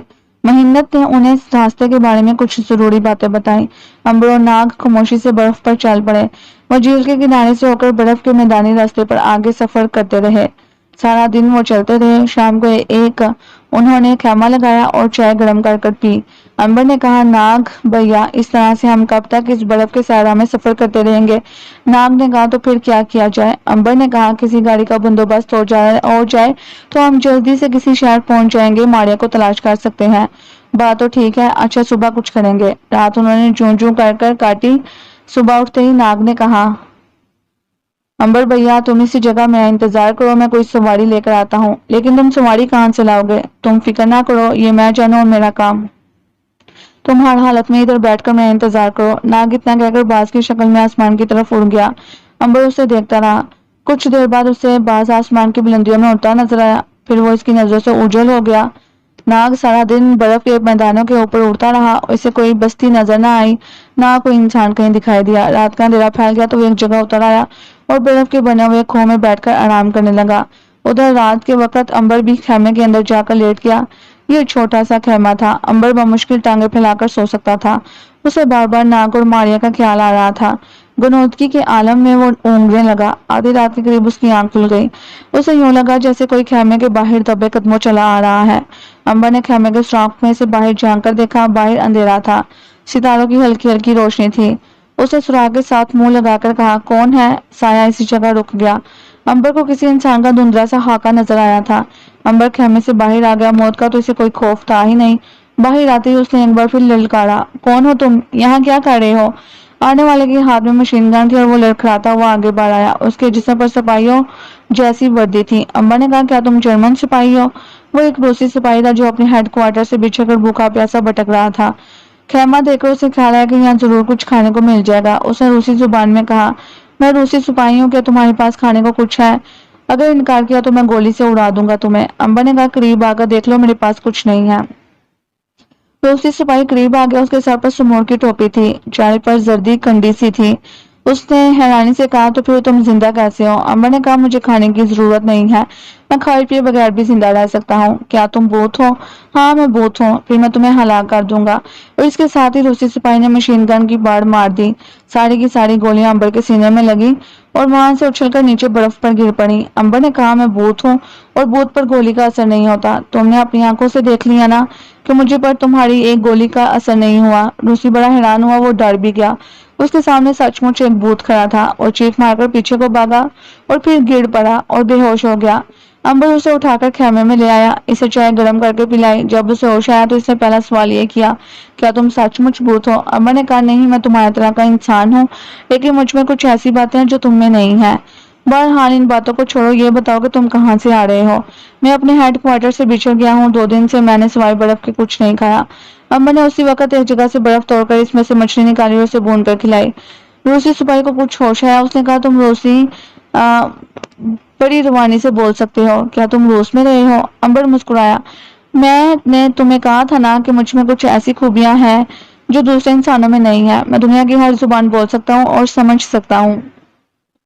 रूसी सिपाही ने पूछा, क्या तुम यहाँ अकेले हो? अंबर ने कहा, नहीं, मेरा एक साथी सवारी का इंतजाम करने गया है। रूसी को बड़ा ताज्जुब हुआ, क्या तुमने इस बर्फ के सहरा को लंदन शहर समझ रखा है कि तुम्हारे साथी को अगले चौक से टैक्सी मिल जाएगी? अंबर बोला, घबराओ नहीं और देखते जाओ, टैक्सी भी आ जाएगी, हेलीकॉप्टर भी आ सकता है। बहरहाल तुम हमारे साथ रहना, हम तुम्हें तुम्हारे घर पहुंचाकर आगे चले जाएंगे। क्या तुम अपने घर जाना पसंद करोगे? रूसी सिपाही ने कहा, हाँ, अगर तुम मुझे यहाँ किसी दूसरी चौकी पर पहुंचा दो तो मैं तुम्हारी सारी जिंदगी बड़ा शुक्रगुजार रहूंगा। ایسا ہی ہوگا، اب تم آرام کرو۔ روسی سپاہی خیمے کے اندر سو گیا۔ امبر برف کے سوراخ میں سے مچھلیاں پکڑنے لگا۔ ناگ اڑتا اڑتا دوسرے دن صبح کے بعد ایک ایسی جگہ پہنچا جہاں اس نے برف کے میدان میں ایک جگہ ایک کمرہ دیکھا تھا جس کی چھت پر ایریل اور رڈار لگا تھا۔ پاس ہی ایک ہیلی کاپٹر کھڑا تھا۔ ناگ ہیلی کاپٹر کو دیکھ کر بڑا خوش ہوا۔ اس نے غوطہ لگایا اور ہیلی کاپٹر کے قریب آ کر اتر گیا۔ وہ انسان کی شکل میں آ گیا۔ ہیلی کاپٹر خالی تھا۔ ناگ اس میں سوار ہو گیا۔ سٹارٹ کرنے لگا تو وہ تالا بند ہے۔ اتنے میں اندر سے ایک جرمن سپاہی کندھے پر بندوق لٹکائے باہر نکلا۔ ناگ جلدی سے نیچے چھپ گیا۔ سپاہی ہیلی کاپٹر کی طرف آ گیا۔ ناگ نے اسی وقت ایک چھوٹے سے سانپ کی شکل بدلی اور کاکپٹ کی سیٹ کے نیچے چھپ کر بیٹھ گیا۔ سپاہی ہیلی کاپٹر پر سوار ہو گیا۔ اس نے جیب سے چابی نکال کر تالا کھولا، بٹن دبا کر مشین چلائی۔ ہیلی کاپٹر کے پنکھے گردش کرنے لگے، پھر وہ فضا میں بلند ہو کر ایک طرف اڑنے لگا۔ ناگ نے سوچا جو کچھ کرنا ہے جلدی کر دینا چاہیے کیونکہ خدا جانے یہ شخص کہاں جا رہا ہے۔ ناگ نے نیچے سے آ کر جرمن سپاہی کی گردن پر ڈس دیا۔ جرمن سپاہی اپنی سیٹ سے ذرا سا اچھلا۔ اس نے سانپ کو دیکھ لیا تھا۔ اس کے منہ سے چیخ نکل گئی۔ اس نے جیب میں سے پستول نکال کر ناگ پر گولی چلا دی مگر گولی اسے نہ لگ سکی۔ اس کے بعد جرمن سپاہی بے ہوش ہو کر سیٹ پر لڑک گیا۔ ناگ اب انسانی شکل میں آ گیا۔ اس نے جرمن سپاہی کی لاش اٹھا کر باہر پھینک دی اور ہیلی کاپٹر کو لے کر واپس امبر کی طرف روانہ ہو گیا۔ کوئی 4 گھنٹے کے سفر کے بعد وہ اس مقام پر پہنچ گیا جہاں وہ امبر کو چھوڑ کر گیا تھا۔ امبر خیمے کے باہر نکلا ہی تھا کہ اس کی نظر ہیلی کاپٹر پر پڑی۔ وہ سمجھ گیا کہ ناگ سواری کا بندوبست کر کر آ گیا۔ اس نے زور زور سے ہاتھ ہلانے شروع کر دیے۔ اتنے میں روسی سپاہی بھی خیمے سے باہر آ گیا۔ اس نے جو ایک جرمن ہیلی کاپٹر کو آسمان پر اڑتا دیکھا تو سمجھ گیا کہ یہ لوگ اسے قتل کرنا چاہتے ہیں اور ہیلی کاپٹر والوں نے اغوا کرنے کے لیے اسے منگوایا ہے۔ اس نے بھاگنے کی کوشش کی تو امبر نے کہا، دل سے یہ احمقانہ خیال نکال دو کہ میں تمہیں کوئی نقصان پہنچاؤں گا۔ نہیں، میں نے تو تم سے ہمدردی کا احساس رکھتا ہوں۔ اس ہیلی کاپٹر میں بیٹھ کر تم جہاں کہیں کہو گے ہم تمہیں چھوڑ دیں گے۔ روسی سپاہی نے کہا، لیکن یہ تو ایک جرمن کا ہیلی کاپٹر ہے۔ پھر کیا ہوا؟ میرا دوست اسے کہیں سے اڑا کر لے آیا ہے۔ پھر تمہیں آم کھانے سے غرض ہے کہ پیٹ گرنے سے؟ چلو اٹھو، ناگ کا خیر مقدم کرو۔ ناگ نے ہیلی کاپٹر کو ایک جگہ کھڑا کیا اور امبر کے پاس آ کر بولا، یہ کون ہے؟ امبر نے ناگ سے اس کا منتصر سا تعارف کروایا اور بتایا کہ روسی سپاہی کو ہم اس کے اڈے پر چھوڑ کر آئیں گے کیونکہ اگر یہ اکیلا یہاں بھٹکتا پھرا تو یقیناً مر جائے گا۔ ناگ نے گہری نظر سے روسی سپاہی کو دیکھا اور کہا، کیا تمہیں اپنے ہیڈ کوارٹر کے بارے میں کچھ یاد ہے کہ وہ کہاں ہے اور یہاں سے کس سمت ہے؟ روسی سپاہی نے کہا، یہاں سے ہمارا کوئی نہ کوئی کوارٹر کہیں نہ کہیں ضرور قریب ہی ہوگا۔ ہم لوگ سائنسی تحقیقات بھی کر رہے ہیں اور جنگ بھی لڑ رہے ہیں۔ بہت خوب، چلو ہمارے ساتھ، ہم کوشش کریں گے کہ کسی کوارٹر پر تمہیں اتار دیا جائے۔ انہوں نے روسی سپاہی کو ہیلی کاپٹر میں سوار کروایا اور ہیلی کاپٹر کو اڑا دیا گیا۔ پٹرول ان کے پاس کافی تھا۔ کمپاس روسی سپاہی کے پاس تھا۔ انہوں نے شمالی مشرق کی طرف پرواز شروع کر دی۔ 1.5 گھنٹے کی اڑان کے بعد انہیں دور ایک مکان نظر آیا۔ روسی سپاہی نے کہا، شاید یہ ہمارا ہی کیمپ ہے، ادھر چلیں۔ ہیلی کاپٹر اس کیمپ کے قریب جا کر اتر گیا۔ یہ روسی کیمپ ہی تھا۔ ہیلی کاپٹر کو دیکھ کر روسی سپاہی رائفلیں اور مشین گنیں لے کر نکل آئے۔ انہوں نے ہیلی کاپٹر کو گھیر لیا۔ امبر اور ناگ نے روسی سپاہی کو آگے کرتے ہوئے کہا، اپنے سپاہی کو سنبھالیں، ہم اسے یہاں تک پہنچانے آئے تھے۔ روسی کمانڈر نے رائفل کا رخ ناگ کی طرف کرتے ہوئے کہا، تم لوگ ہماری حراست میں ہو، جب تک ہم اپنی تسلی نہیں کر لیں گے تمہیں نہیں چھوڑیں گے۔ ناگ نے روسی سپاہی کی طرف دیکھ کر انہیں سمجھاؤ کہ ہم تمہارے ہمدرد ہیں۔ روسی سپاہی نے کہا، سر، یہ لوگ ہمارے ساتھی ہیں، انہوں نے مجھے برف کے میدانوں سے بچایا ہے، اگر یہ مجھے نہ ملتے تو میں بھوک پیاس سے مر جاتا۔ روسی سپاہی غصے میں بولا، تم چپ رہو، ہم جانے ہمارا کام۔ پھر انہوں نے امبر اور ناگ کو ایک کمرے میں بند کر دیا جس کے دروازے پر سلاخیں لگی تھیں۔ امبر بولا، لو میاں ناگ، اور ہمدردی کرو اس روسی سپاہی سے، دیکھ لیا ہمدردی کا انجام۔ ناگ نے کہا، یار یہ روسی لوگ تو بڑے شکی ہوتے ہیں، اچھا چلو ان کی تسلی کر لینے دو۔ سارا دن امبر اور ناگ جیل میں پڑے رہے۔ شام کے وقت انہیں کچھ کھانے کو دیا گیا۔ پھر روسی کمانڈر اپنے سپاہی کے ساتھ اندر آیا اور اس نے امبر اور ناگ سے پوچھ گچھ شروع کر دی، کون ہو تم؟ تمہارا نام کیا ہے؟ تم کہاں سے آئے ہو؟ برف کے میدانوں میں کیا کرتے پھر رہے ہو؟ امبر نے کہا، جناب ہماری ایک بہن ہے جس کا نام ماریا ہے اور وہ قطب شمالی میں کہیں آ کر کھو گئی ہے، ہم اس کی تلاش میں پھر رہے ہیں۔ روسی کمانڈر نے کہا، لیکن تمہارے پاس یہ جرمن ہیلی کاپٹر کہاں سے آ گیا؟ ضرور تم جرمن جاسوس ہو اور روسی علاقے میں جاسوسی کرنے آئے ہو۔ ناگ نے کہا، ایسا ہرگز نہیں ہے جناب، یہ ہیلی کاپٹر ہم نے ایک جرمن کیمپ سے چرایا تھا تاکہ آپ کے روسی سپاہی کو آپ کے کیمپ تک پہنچا سکے۔ پھر ہم اپنی بہن کو تلاش کرنا چاہتے ہیں۔ بکواس کرتے ہو تم، روسی کمانڈر چلایا۔ جلدی بتاؤ تمہارا کوڈ کیا ہے اور تمہارا نمبر کیا ہے؟ امبر اور ناگ نے دوسرے کی طرف دیکھا، گویا کہ کہہ رہے ہو کہ بوڑھے پن سے۔ ناگ نے کہا، سر آپ کو غلط فہمی ہوئی ہے، ہم شریف شہری ہیں، ہم کسی کی جاسوسی نہیں کرتے، ہمیں کسی کی جاسوسی کرنے کی ضرورت بھی نہیں ہے۔ روسی کمانڈر اٹھ کھڑا ہوا، اس سے اپنے سپاہی کو اشارہ کیا، ان لوگوں کو صبح شوٹ کر دو۔ امبر اور ناگ چونک اٹھے، یہ آپ کیا کہہ رہے ہیں؟ آپ نے ہمیں شوٹ کرنے کی کوشش کی تو ہم آپ کا مقابلہ کریں گے اور یقین کریں کہ نقصان آپ کا ہی ہوگا۔ روسی کمانڈر چلا کر بولا، تم کیا ہو اور تمہاری حیثیت کیا ہے؟ ہونہا، صبح میں تمہاری لاشیں برف پر پڑی ہوں گی۔ روسی کمانڈر چلا گیا اور جیل کا دروازہ بند کر دیا گیا۔ ناگ نے کہا کہ خواہ کی مصیبت پڑ گئی، یہ لوگ سوائے ہمارا وقت ضائع کرنے کے اور کچھ نہیں کر سکتے، بعد میں ہم سے معافی مانگیں گے۔ بہرحال اب جو ہوگا سہنا پڑے گا۔ رات گزر گئی، امبر سو گیا۔ ناگ نے اسے جگا کر کہا، اب یہاں سے بھاگنے کا ایک ہی طریقہ ہے کہ میں اڑ جاؤں تاکہ تم یہیں رہو، یہ لوگ صبح تمہیں شوٹ کریں گے، تم مرو گے نہیں۔ یہ پریشان ہوں گے، حیران ہوں گے کہ پھر تمہیں خود کسی جیپ یا ہیلی کاپٹر میں سوار کر یہاں سے رخصت کر دیں گے، میں بھی تمہیں رستے میں مل جاؤں گا۔ امبر نے کہا، ٹھیک ہے، اس کے سوا اب چارہ بھی کیا ہے۔ ناگ اسی وقت چڑیا بن کر اڑ گیا اور جیل میں اب صرف امبر رہ گیا تھا۔ دن کی روشنی پھیلی تو 6 سپاہی اپنے کمانڈر کے ساتھ رائفلیں لیے جیل میں آ گئے۔ یہاں آ کر انہوں نے دیکھا کہ ایک قیدی موجود ہے اور دوسرا قیدی غائب ہے، تو روسی کمانڈر نے گرج کر کہا، اسے پکڑو، وہ فرار ہو گیا ہے۔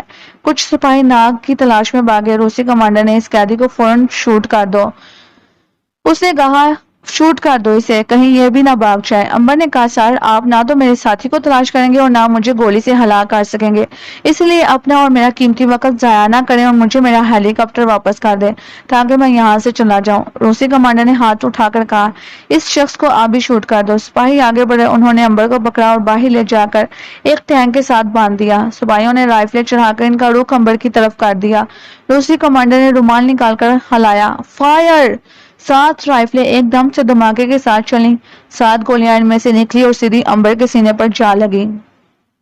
7 گولیاں امبر کے سینے سے لگ کر نیچے برف پر گر پڑی۔ امبر کھڑا مسکراتا رہا۔ سپاہیوں نے دیکھا ایک قیدی مسکرا رہا ہے، گولیاں سینے پر لگی ہیں مگر خون کا ایک قطرہ بھی نہیں نکلا۔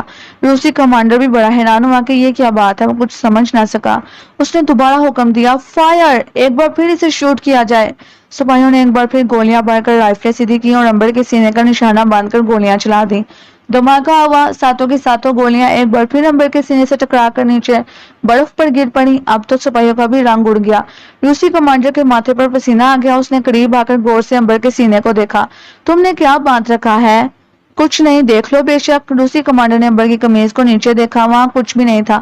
پھر تمہیں گولیاں کیوں نہیں لگتی؟ امبر نے مسکرا کر کہا، آپ چاہے اپنا سارا اسلحہ مجھ پر استعمال کر لیں، مجھ پر کسی شے کا اثر نہیں ہوگا۔ لیکن کیوں، کیا تم بھوت ہو؟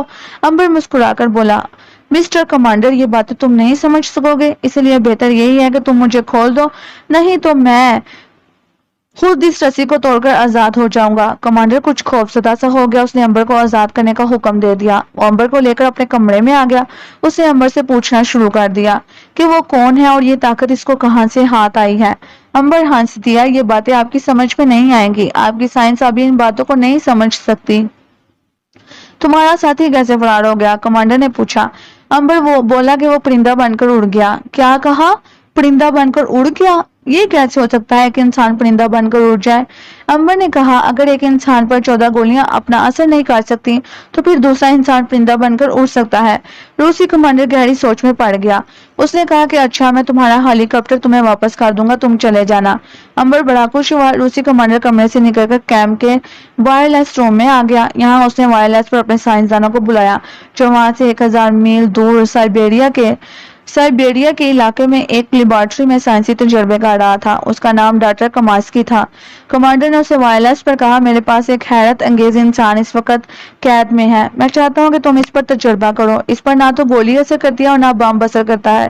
دوسری طرف سے ڈاکٹر نے حیرانی سے کہا، اسے فوراً میرے پاس بھجوا دو۔ اگر ہم اس کا راز معلوم کرنے میں کامیاب ہو گئے تو یقین کرو ہمارا ایک بھی سپاہی جنگ میں نہیں مارا جائے گا اور ہم دشمن کے سارے ملک پر قبضہ کر لیں گے۔ سوال یہ ہے کہ میں اسے کس طرح سے قید کروں، وہ بھاگ جائے گا۔ ڈاکٹر نے دوسری طرف سے کہا، اسے گیس اگا کر بے ہوش کر دو۔ موت کی بے ہوشی۔ کمانڈر وائرلیس روم سے نکل کر سیدھا لیبارٹری میں گیا۔ وہاں سے اس نے ایک تیز گیس کی روشنی نکالی، اس کے چند قطرے رومال میں ڈالے۔ रुमाल जेब में रखा और अंबर के कमरे में आ गया। अंबर बड़ा खुश था कि अब वो हेलीकॉप्टर पर यहाँ से निकल जाएगा और रास्ते में नाग को लेकर अपने सफर पर रवाना हो जाएगा। इतने में कमांडर उसके सामने आकर मुस्कुराता हुआ बोला, चलो मिस्टर अंबर, तुम्हारा हेलीकॉप्टर तैयार है। शुक्रिया। अंबर दरवाजे से बाहर निकला ही था कि कमांडर ने दवाई में भीगा हुआ रुमाल इसकी नाक पर लगा दिया। गैस की इतनी तेज बू थी कि उसके एक ही सांस से अंबर बेहोश होकर गिर पड़ा। कमांडर ने उसी वक्त अंबर को उठवाकर हेलीकॉप्टर में रखवा दिया। खुद साथ ही बैठ गया। थोड़ी देर बाद हेलीकॉप्टर साइबेरिया की जानिब परवाज कर रहा था। उधर नाग परिंदा बना आसमानों पर उड़ते उड़ते तांगा आ गया। कहीं भी अंबर का हेलीकॉप्टर नजर नहीं आया था। या खुदा, अंबर कहाँ चला गया? जाहिर है वो लोग इसे हलाक तो नहीं कर सकते थे, फिर वो कहाँ गुम हो गया? तांगा आकर नाग ने वापस रूसी कैंप का रुख कर लिया। कैंप पर खामोशी छाई थी। नाग उड़ता उड़ता नीचे आया। उसने सारे कमरों का जायजा लिया। अंबर कहीं भी नहीं था। अंबर का पता लगाना भी बहुत जरूरी था। नाग जमीन पर उतर आया। एक तरफ हटकर उसने एक रूसी कैप्टन की शक्ल इख्तियार की और बड़े आराम से टहलता हुआ कैंप में आ गया। सिपाहियों ने उसे देखकर सल्यूट किया। कैप्टन ने कहा, मैं साथ वाले कैंप से आया हूँ, मेरी बर्फ गाड़ी यहाँ से दूर खड़ी है। कमांडर साहब कहाँ हैं? एक सिपाही ने कहा, सर वो अभी अभी साइबेरिया गए हैं। नाग ने पूछा, अकेले गए हैं क्या? सिपाही ने कहा, जी नहीं, इनके साथ एक कैदी था। नाग का माथा ठनका, जरूर दाल में कुछ काला है। वो वहां से चला गया। काफी फासले पर जाकर से दोबारा परिंदे की शक्ल इख्तियार की और साइबेरिया के इलाके की तरफ परवाज शुरू कर दी। वो हेलीकॉप्टर से ज्यादा तेज उड़ नहीं सकता था, चुनाचा काफी पीछे रहकर नाग उड़ता चला गया। उधर हेलीकॉप्टर 6 घंटे की उड़ान के बाद साइबेरिया के अड्डे पर जाकर उतर गया। वहां बर्फ गिर रही थी और बड़ी तेज हवा चल रही थी। इस वक्त अंबर को एम्बुलेंस में डालकर लेबोरेटरी के तहखाने में पहुंचा दिया गया। डॉक्टर ने कमांडर की तरफ देखकर कहा, वैसे तो इस नौजवान में और दूसरे इंसानों में कोई फर्क नहीं लगता। तुम कहते हो कि इस पर राइफल की 14 गोलियों में से एक गोली भी असर नहीं कर सकी। कमांडर ने कहा, मैं चश्मदीद गवाह हूं, ये सब कुछ मेरी आंखों के सामने हुआ। अगर कोई दूसरा मुझे कहता तो शायद मैं इसे तस्लीम ना करता। ठीक है, अगर ये बात है तो ये इस सदी का बहुत बड़ा कारनामा है। हम पूरी कोशिश करेंगे कि इस राज पर से पर्दा उठाया जा सके और ये ताकत हमारे सिपाहियों में भी आ जाए। फिर हमारे सिपाही बरसती गोलियों और बम्बों के धमाकों में भी आगे बढ़ते चले जाएंगे और कोई गोली इन पर असर नहीं करेगी, ना बम का असर होगा। कमांडर ने खुश होकर कहा, यह एक बहुत बड़ा इनकलाब होगा और मुझे जरूर मेजर जनरल बना दिया जाएगा। डॉक्टर ने मुस्कुराकर कहा, अब तुम जाकर आराम करो, मैं इस पर तजर्बा शुरू करने वाला हूँ। कमांडर चला गया। डॉक्टर ने पहले तो गौर से अंबर की आंखों को देखा, फिर कान देखे, दांत देखे, सब कुछ नॉर्मल था। इस शख्स में और एक आम इंसान में जरा सा भी फर्क नहीं था। डॉक्टर ने अंबर का एक्सरे किया। एक्सरे फिल्म को रोशनी में देखकर बड़े गौर से देखने लगा। अंबर के सीने और हड्डियों में कोई किसी गोली का मामूली सा असर भी नहीं था। डॉक्टर सोचने लगा कि कहीं कमांडर ने उसे बेवकूफ तो नहीं बनाया। अचानक उसके दिमाग में ख्याल आया। उसने सुई लेकर अंबर का खून टेस्ट करने के लिए उसकी कलाई में से खून निकालने की कोशिश की। सिरिंज की सुई अंबर के जिस्म में दाखिल नहीं हो रही थी। वो तो जैसे किसी पत्थर से टकरा रही थी। डॉक्टर ने जरा जोर से सुई दबाई तो वो टूट गई। डॉक्टर चकरा कर रह गया। उसने दूसरी बार कोशिश की, वो नाकाम रहा। अब उसने बड़ा तेज नश्तर उठा लिया। इसे पूरी ताकत से अंबर के बाजू में घुसेड़ने की कोशिश की। नश्तर कटाक से टूट गया। खुदाया, ये मैं क्या देख रहा हूँ? डॉक्टर परेशान हो गया। इसको सख्त सर्दी में भी पसीना आ गया था। उसने एक किताब निकालकर पढ़नी शुरू कर दी। इसमें नए फार्मूले लिखे थे। इतने में अंबर को होश आ गया। उसने जो अपने आप को जंजीरों में जकड़ा हुआ देखा तो हैरान होकर बोला, मैं कहाँ हूँ?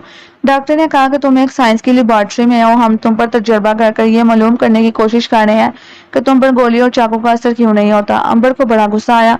तुम लोगों ने मेरे साथ धोखा किया है। खोल दो मुझे और आजाद करो। यहाँ 1 मिनट भी नहीं ठहर सकता। साइंसदान डॉक्टर ने मुस्कुराकर कहा, जब तक हम अपने तजर्बे में कामयाब नहीं हो जाते, हम तुम्हें यहाँ से हरगिज ना जाने देंगे। तुम्हारे कैंप का कमांडर भी यहाँ मौजूद है। ठीक है, तुम पर गोली असर नहीं कर सकती, लेकिन तुम इन जंजीरों को नहीं तोड़ सकते। अंबर ने कहा, मैं ऐसा भी कर सकता हूँ। इतना कहकर उसने एक जोर से झटका दिया। सारे जंजीरें टूटकर गिर पड़ी। साइंसदान डॉक्टर की आंखें खुली की खुली रह गई।